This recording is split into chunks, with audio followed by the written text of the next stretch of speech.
नमस्कार दोस्तों, मैं संजीव जायसवाल आप सभी का स्वागत करता हूं इस शो में जिसका नाम है बोरीवली टू बांद्रा कहानियों की रेलगाड़ी सीज़न 1। आज मैं आपके सामने एक नई कहानी लेकर उपस्थित हूं और कहानी का नाम है शराबी। दोस्तों, आपने अक्सर देखा होगा कि जो फिल्मी गाने हैं, कई फिल्मी गाने और जो आजकल के म्यूज़िक एल्बम रिलीज़ हो रहे हैं, उनमें ज़्यादातर गानों में शराब को इस तरीके से दिखाया जाता है कि जैसे उसे पीना कितनी सम्मान की बात है और उसको पी लेने के बाद आपकी आयु जो है वो 10-20 साल बढ़ जाएगी। लेकिन जो असलियत है वो इतना भयावह है कि आप जब उसे देखेंगे तो आपका दिमाग चकरा जाएगा और आप सोचने पर मजबूर हो जाएंगे कि क्या सचमुच शराब पीना भी चाहिए या नहीं।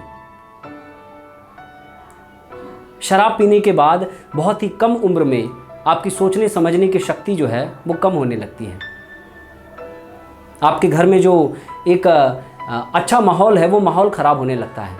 आपके बीवी बच्चों पर उसका असर पड़ता है। समाज में आपके मान सम्मान पर असर पड़ता है। लोग आपको शराबी कहकर पुकारना शुरू कर देते हैं और धीरे धीरे जब ये शराब आपको पूरे तरीके से अपने गिरफ्त में ले लेती है तो आप अपने आप को किसी गटर में पी करके लुढ़के हुए पाते हैं। कोई दूसरा तीसरा आदमी आपको उठा करके आपके घर पहुंचाता है। और हाल फिलहाल में मैंने एक वीडियो देखा था, इसके अंदर एक आदमी है, वो नाले के अंदर शराब पी करके इस तरीके से पड़ा हुआ है और वो नाले के पानी को पिए जा रहा है। उसे कोई सूझ बूझ नहीं है कि वो क्या कर रहा है। अब सोचिए, वो आदमी समाज में कभी भी सम्मान के साथ जी पाएगा? लेकिन शराब को एक महान चीज़ दिखा करके आपको पिलाया जाता है। आपको जोश आता है कि मैं भी पीऊँ और मैं भी इतना बड़ा आदमी बन जाऊंगा। लेकिन ऐसा कुछ नहीं है। मेरे एक जान पहचान में एक मित्र हैं।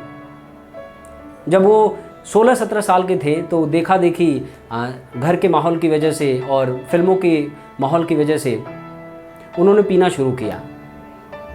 शुरू में वो बहुत कम पिया करते थे, लेकिन धीरे धीरे जब आदत पड़ती चली गई तो उन्होंने खूब पीना शुरू कर दिया।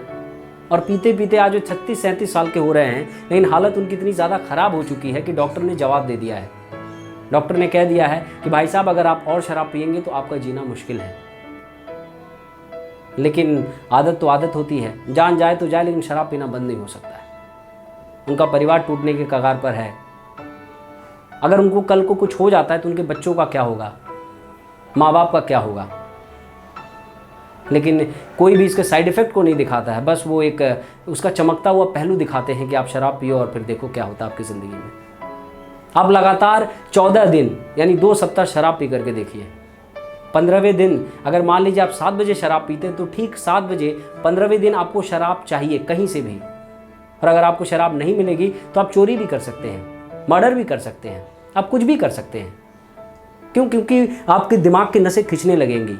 आपको तलब उठेगी कि अब मैं पी लूँ और आप धीरे धीरे धीरे इस तरीके से अपनी ज़िंदगी को बर्बाद कर लेंगे। और अंत में मिलेगा क्या? सिर्फ पछतावा। आप समाज की नज़रों में गिर चुके होंगे, परिवार की नज़रों में गिर चुके होंगे, अपने बाल बच्चों की नज़रों में गिर चुके होंगे और सिर्फ पछतावा मिलेगा और कुछ नहीं। और आप इससे बाहर निकलने की कोशिश करेंगे।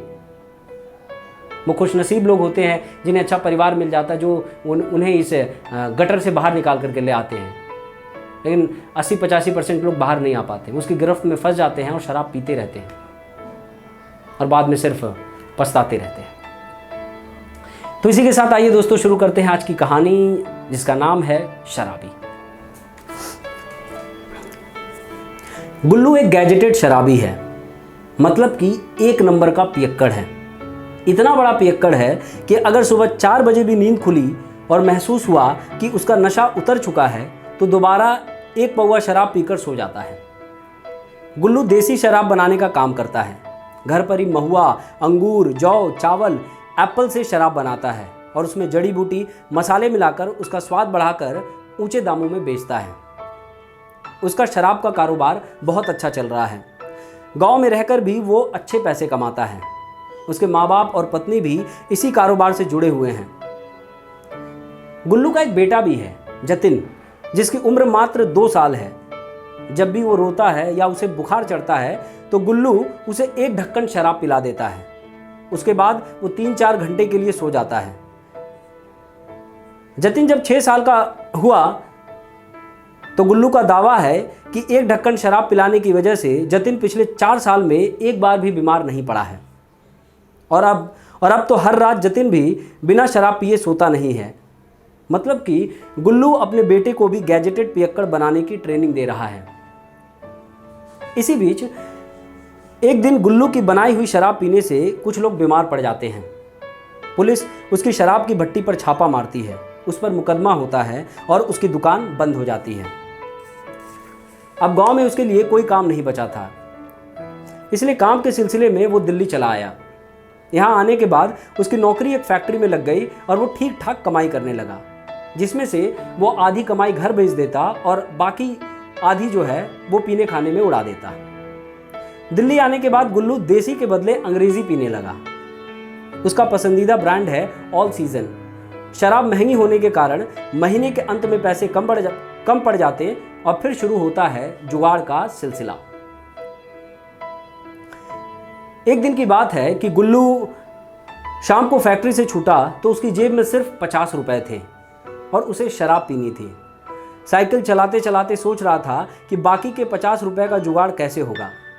तभी उसकी नज़र सामने वाली सिगरेट की दुकान पर पड़ी और उसने बिना सोचे समझे एक सिगरेट खरीद कर पी ली, जिसकी कीमत 10 रुपए थी। अब उसके पास सिर्फ 40 रुपए बचे। उसकी टेंशन और बढ़ गई।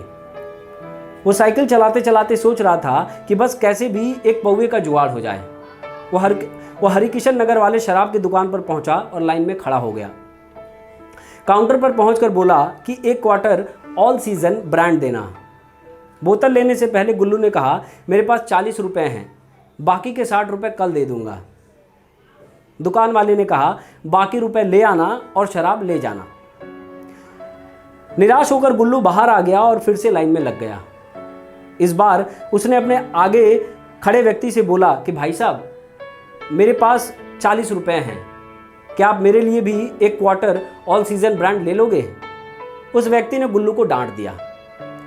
इस तरीके से गुल्लू ने कई लोगों से प्रार्थना की, गिड़गिड़ाया भी, लेकिन कोई तैयार नहीं हुआ। शाम 7 बजे से खड़े खड़े अब रात के 9 बज गए, लेकिन कोई उम्मीद नहीं दिख रही थी। शरीर की नसें खिंच रही थी, दिमाग काम करना बंद करने लगा। गुल्लू ने सोचा, एक आखिरी बार कोशिश करता हूँ। वो एक आदमी के पास गया और बोला, क्या आप मेरे लिए शराब खरीद देंगे? मेरे पास सिर्फ 40 रुपए हैं। वो आदमी राजी हो गया और उसने पूछा, कौन सा ब्रांड? भाई साहब, ऑल सीजन ले लेना। वो शराब खरीद कर लाया और उसने गुल्लू को दे दी। दोनों सड़क की दूसरी तरफ एक जूस की दुकान पर गए। अपनी अपनी शराब जूस में मिलवाई और भुने हुए काजू के साथ शराब को पी लिया। हालांकि गुल्लू ने शुरू में जूस और काजू के लिए मना किया, लेकिन बहुत जिद करने पर वो मान गया। बाद में वो दोनों सामने वाले ढाबे पर गए और खाना भी खाए। खाना पीना होने के बाद गुल्लू ने उस व्यक्ति को धन्यवाद दिया और पूछा, भाई साहब, आपने मुझे खिलाया भी और पिलाया भी, ऐसा क्यों? पिछले 2 घंटे से मैंने कितने लोगों से शराब के लिए विनती की, लेकिन किसी को भी मुझ पर दया नहीं आई। उस व्यक्ति ने कहा कि मैं पिछले 2 घंटे से देख रहा था कि तुम शराब के लिए गिड़गिड़ा रहे हो, मुझसे देखा नहीं गया। मैंने अभी अभी अपनी दुकान बंद की और सोच ही रहा था कि तुम्हें भी शराब दिला दूं और खुद भी पी लूं। इससे पहले मैं कुछ कहता, उससे पहले ही तुमने मुझसे शराब खरीदने की विनती की। तुम्हें देखकर मुझे अपने पुराने दिन याद आ गए। गुल्लू रास्ते में साइकिल चलाते चलाते बस यही सोच रहा था कि आजकल की दुनिया में भी क्या ऐसे भले भले लोग जिंदा हैं। उसकी फटती हुई दिमाग की नसें शांत हो गई और वो घर आकर सो गया। गुल्लू अब और ज्यादा पीने लगा। शुरुआत के 2-3 साल उसने खूब अंग्रेजी शराब पी, लेकिन जैसे जैसे शराब की मात्रा बढ़ती गई वैसे वैसे रुपयों की तंगी भी होने लगी। अब वो अंग्रेजी छोड़कर सांसी से खरीदकर देसी दारू पीने लगा, जो शरीर को बहुत ज़्यादा नुकसान पहुंचाती है। वो कुछ घंटों को छोड़कर पूरे दिन शराब पीकर मस्त रहता है। जब पैसे कम पड़ने लगे तो उसने घर में खाना बनाना बंद कर दिया और गुरुद्वारे में जाकर खाने लगा। कभी कभी तो लोगों से भीख भी मांग लेता और उन रुपयों का भी शराब पी जाता। एक दिन की बात है कि गुल्लू रात को काम करके घर लौट रहा था। आज उसे फैक्ट्री में बहुत देर हो गई थी। रात के करीब 12 बज गए थे। पैसे नहीं होने की वजह से आज वो अब तक शराब नहीं पी पाया था। उसने बहुत जुगाड़ लगाई लेकिन कोई फ़ायदा नहीं हुआ। रात को साइकिल चलाकर जब वो पंजाबी बाग से लौट रहा था तभी उसने देखा कि एक आदमी शराब पीकर रास्ते में खड़ा है और ऑटो रिक्शा को रोकने के लिए हाथ दे रहा है, लेकिन कोई भी ऑटो वाला उसे ले जाने को तैयार नहीं है। गुल्लू काफ़ी देर तक वहाँ पर खड़े होकर यह नज़ारा देखता रहा। ये आदमी दिखने में किसी ऑफिस में जॉब करने वाला लग रहा था। उसके जेब में रुपए भी दिख रहे थे, मोबाइल भी दिख रहा था। गुल्लू ने आसपास नज़र दौड़ाई। दूर दूर तक सब कुछ सुनसान था, सिर्फ गाड़ियाँ तेज़ी से निकली जा रही थी। उसने सोचा कि मौका अच्छा है, ये आदमी नशे में है, मैं इसे लूट लेता हूँ और पीने का जुगाड़ हो जाएगा। गुल्लू उस आदमी के करीब गया और बोला, भाई साहब आपको कहाँ जाना है? उसने कहा, बहादुरगढ़। गुल्लू ने कहा, मैं आपको अपनी साइकिल पर बैठाकर पीरागढ़ी तक छोड़ दूंगा, वहाँ से आपको बहादुरगढ़ के लिए शेयरिंग ऑटो मिल जाएगी, लेकिन एक शर्त है, आपको मुझे दारू के लिए पैसे देने पड़ेंगे। वो आदमी राज़ी हो गया। गुल्लू ने उसे साइकिल पर बिठाया और पीरागढ़ी की तरफ बढ़ गया। रास्ते में उस आदमी के मुंह से कभी लार चूता, कभी थूक, लेकिन पीने के चक्कर में वो ये सब बर्दाश्त कर रहा था। वो रास्ते भर उसे लूटने के बारे में सोचता रहा, लेकिन लूट नहीं पाया, क्योंकि बातों ही बातों में उसे पता चला कि उस आदमी का बेटा बीमार है। इसी टेंशन में उसने दारू पी रखी थी। वो दोनों पीरागढ़ी पहुंच गए। उस आदमी ने गुल्लू को 200 रुपये दिए और वो बहादुरगढ़ की तरफ रवाना हो गया। उस रात इस तरह गुल्लू ने अपने पीने का जुगाड़ किया। अगले 10 साल तक गुल्लू ऐसे ही लगातार दारू पीता रहा। एक दिन उसके हाथ पांव में सूजन आ गई। वो सफदरजंग अस्पताल में एडमिट हुआ। वहाँ के डॉक्टरों ने बताया कि उसकी दोनों किडनियां खराब हो चुकी हैं और अब उसके पास सिर्फ 2-3 महीने हैं और बचे हैं। अस्पताल से छूटने के बाद वो फैक्ट्री में आकर काम करने लगा। उसने किसी को कुछ नहीं बताया। शराब की मात्रा उसने अब और बढ़ा दी। देखते ही देखते उसकी हालत इतनी ज़्यादा ख़राब हो गई कि सबको लगने लगा कि ये कभी भी मर सकता है। फैक्ट्री मालिक ने इंसानियत के नाते अपने पास से कुछ रुपए देकर गुल्लू को एक आदमी के साथ ट्रेन में उसके घर जाने का बंदोबस्त कर दिया। गुल्लू ट्रेन में बैठने से पहले 8-10 बोतल शराब खरीद कर अपने बैग में रख लेता है और रास्ते भर शराब पीता रहा। जैसे तैसे वो अपने घर पहुंचा। घर पहुंचने के 8 घंटे बाद ही उसने आखिरी सांस ली। वो शराब पीते पीते ही मर गया। मरने के बाद उसे नहलाया धुलाया गया और नए कपड़े पहनाए गए। साथ ही साथ पैंट शर्ट के पॉकेट में 4-5 बोतल शराब भी रखी गई, क्योंकि यही उसकी आखिरी इच्छा थी। गुल्लू मरा भी शराब के साथ और जला भी शराब के साथ।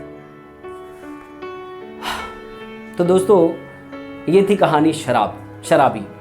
उम्मीद करता हूँ कि आपको ये कहानी पसंद आई होगी। अगर आपको ये कहानी पसंद आए तो आप नीचे कमेंट सेक्शन में ज़रूर कमेंट करें, अपना फीडबैक दें। और अगर आपको ये वीडियो पसंद आया हो तो लाइक करें, शेयर करें। आप सभी का बहुत बहुत धन्यवाद।